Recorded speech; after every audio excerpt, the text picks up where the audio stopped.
Hi, I'm going to give you a quick overview of MergeSort. I've made two other videos, one on selection sort and the other on insertion sort. MergeSort works in a different sort of way. Shoot, I made a pun by accident. It's going to work by dividing up the array, and this is sort of gets to be a little more abstract. When we go to implement it, we're not going to do literally this, into smaller and smaller pieces. So we're going to split the array right down the middle. So now let's think we have on this side another array, draw it over here, of just 4 values. 3 minus 1, 8, 6.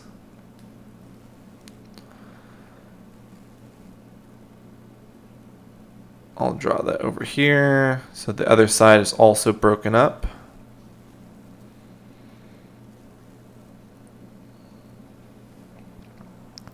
Now, I'm going to make this look a little more -1e. Okay.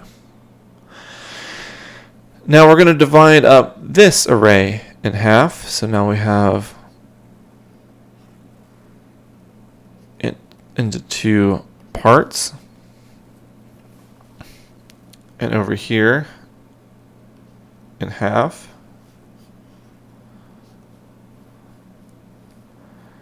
Likewise on this side. Now, what are we doing? Why are we breaking this down in smaller and smaller and smaller pieces? Finally, we break this down to single sized arrays. So the idea is we can, if you will, zip or merge 2 lists together that are already sorted. This can be kind of easily done by successfully taking the smaller value out of each side. Oh, let me put my dividers in here. So just we'll see in a second. So now we'll see sort of the magic of the merge sort. So let's say I've divided this all up. Now I'm going to start merging them. So I said, oh, it's really easy to quickly merge 2 sorted arrays. Well, if we break them down, each array down into an array of a single element, well, it's already sorted. So, let's do this. I'm going to use a pointer on each. So I'm going to clear out this one. And we're going to reload it with its sort of child, the two descendant subarrays here. We're going to pick the smaller one. Oh, we'll put that in here. Now this one is exhausted, so we'll finish and copy the other one in. Let's whoops the daisies. Do this. So the magic is not totally apparent, I get it, but it will be. So we'll take the smaller of the 2 first, because we can just compare these values. Now the left-hand side or the right-hand side is exhausted, so we'll just take the other side. We've got 8. All right. Now I have the same thing here. I'll take the smaller of the 2. And now that since this single value array is exhausted, I'll copy in the other. And that would happen to be correct, but I'll take the smaller value here. The left-hand side's done. Now I'll take the larger one, 7. All right, now let's merge our way back up. So let me just clear this out.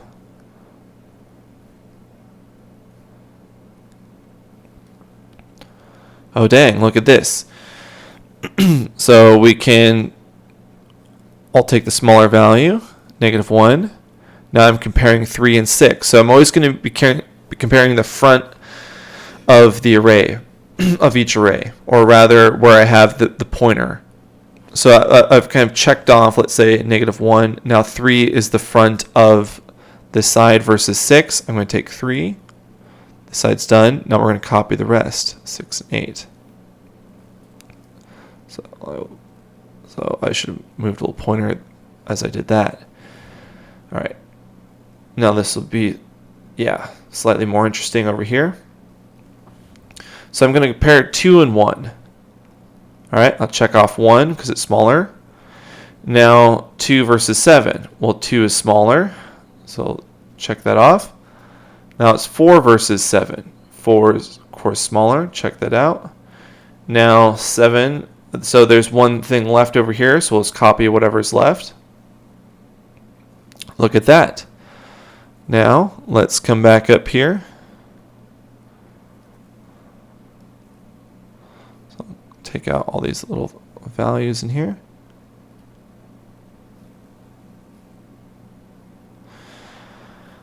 So now I'm making the comparison between 1 and -1. Well, -1 is smaller.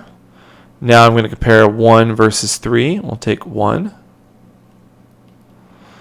Now 2 versus 3. We'll take 2. Now 3 versus 4. We'll take 3. Now 4 versus 6. We'll take 4. Now 6 versus 7. We'll take 6. Now 8 versus 7. We'll take 7. We'll copy the remaining values of this left-hand array. And ta-da, we've sorted it. So MergeSort, I have to admit, is one of my favorite examples, one of my favorite things to walk through. So this is conceptually how it works. Now, the sort of simplicity and beauty of this example, as done by hand, is not really quite as good as when I compare it to the code. So I've written out the code, so I won't have to subject you to that. So the actual, there's kind of two halves. There's the merger side and this sort of splitting and dividing side. So let's go down to the main. So main, I just have this code here that just prints it out at the end. Oh, I should, haha, you didn't see that. So I give this particular example. It's different than the other one I did, I know, but okay. So I'm going to call sort here. So this is an instance of, it's called a recursive helper method. So I'm passing in just an array of numbers. To do the recursion properly, I'm not actually going to split up the array into smaller ones. I'm just going to pass in indices of where each subarray starts and ends. So that's exactly what I'm doing here with helper. So this is going to be a recursive function. This is a very nice use case for recursion. You can, of course, do it without. You would need to use something called a stack for that, but this is a really nice use of recursion.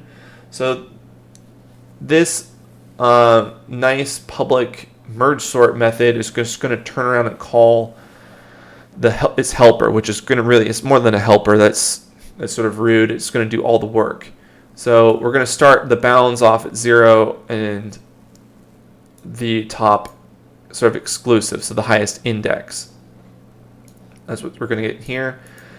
So it has this check if left is lower than right. So if this is violated, that means we've shifted the indexes by adding to them, that we've run out of space, and now we're on basically this recursive calls it a 0th array, a 0th size array.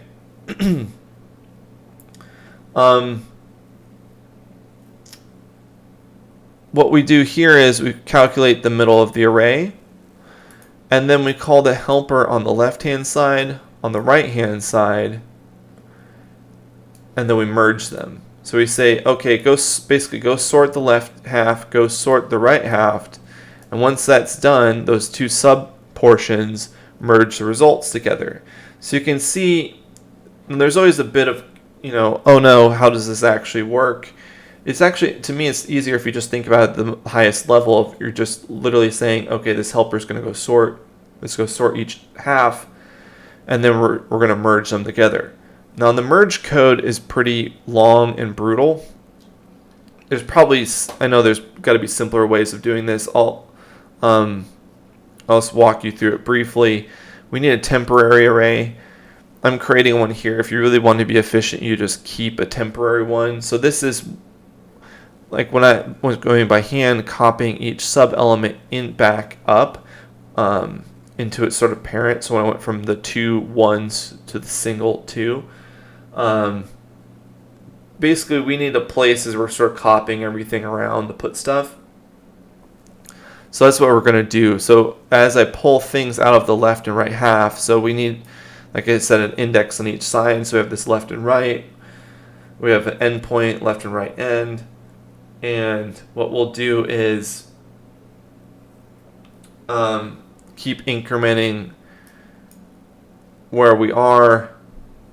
The left side, if we pick the side from the left, the right side, if we pick the side from the right, and then we're copying those values in accordingly. Right, so this corresponds to, okay, if the left-hand side, that's like that -1 was less than 1, okay, we'll take -1 because that was on the left-hand side. We'll increment this spot, and we'll see where that's useful later, and then we'll increment where we are on the left. And this is the sort of corollary, or complement rather, that if the right-hand side is smaller, then we'll take it and increment the right-hand side pointer. Or index, rather.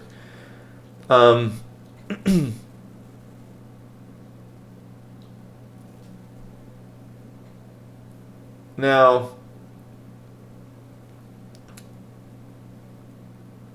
I might have some needless thing. I'm not I begin to doubt something, but anyways. Oh, no, never mind.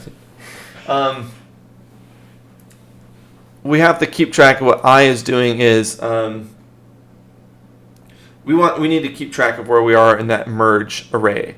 Like I said, once we've copied everything out of the right hand side, and there's a few values left on the left hand side, keep staggering the puns. We need to just copy all the remaining values out of the left hand side, and then we have this other loop for copy all the remaining values of the right hand side. So that means as we're going back and forth, sort of zipping up both sides or merging up both sides, it's usually the case where we don't end with, oh, there's only one more value in the other side. It could be half of the right hand side, for example, still there, because the left was generally smaller. So now we have to copy all the stuff from the right hand side over. And then finally we need this loop to copy everything from that merger array back into the original. And unlike my previous videos, I'm not going to print some things out. You can sort of scan through this this code. If I get some requests or something, maybe I can send it to you. But I'll just give it a run and prove to you that it works, I guess. Ta-da! So it pops out that answer from this. It's not the most efficient implementation, but I think it's just about as clear as it can be. This, like I said, the algorithm is sort of beautiful in its simplicity, but writing it out as code it's never that satisfying. But the big picture is it comes down to, well, we're going to break things in half repeatedly, so that's going to be done by this operation. And then once we've sorted each half, we'll then merge them back together. And that's really done here, where this is sort of the heart of the logic is we're going to take from the left or the right, whichever one's smaller, and increment its index until we get to the end. And the rest of it is just sort of accounting of, well, we just have to clean up after ourselves a bit by copying everything out of the left if need be, or everything remaining out of the right if need be. So that's it as an implementation. that's it as an idea. Let me switch back over to this. So then it's a question of how long does it take to run. I'm just going to give you kind of quick thought of, well, we keep cutting things in half. So in computer science, we like to use this. LG means it's log of base 2. So this is going to be the opposite of, exponent, right?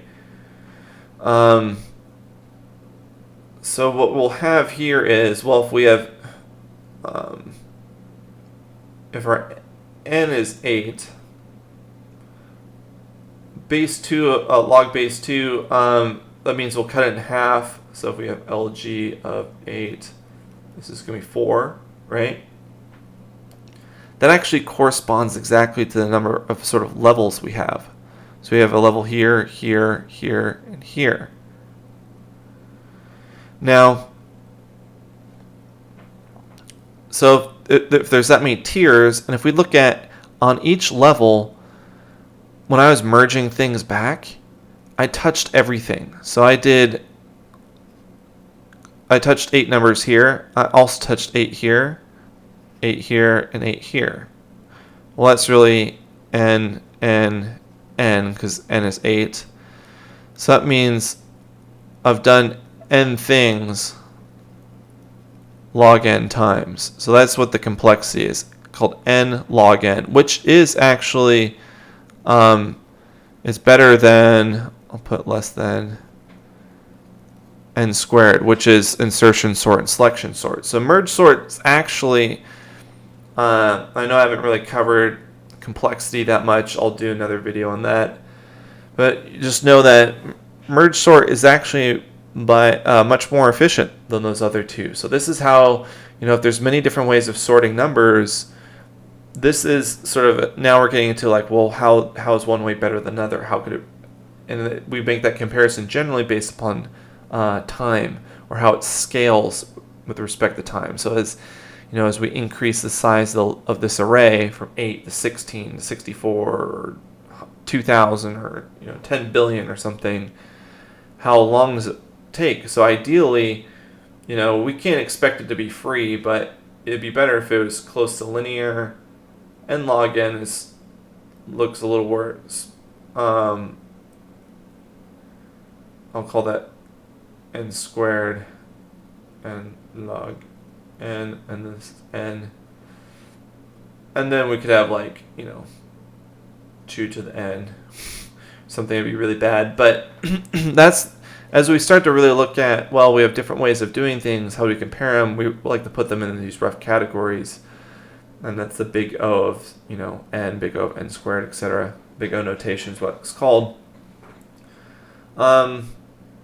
Because what we really care about is how it scales, because everything else is sort of details that vary based upon, well, the exact implementation, the exact computer, etc. that's run on. But yeah, just big picture, this is n log n algorithm, which is much better than the other two. So this is a little bit really of an introduction to analysis of algorithms. But that's merge sort and its implementation. Thanks for watching.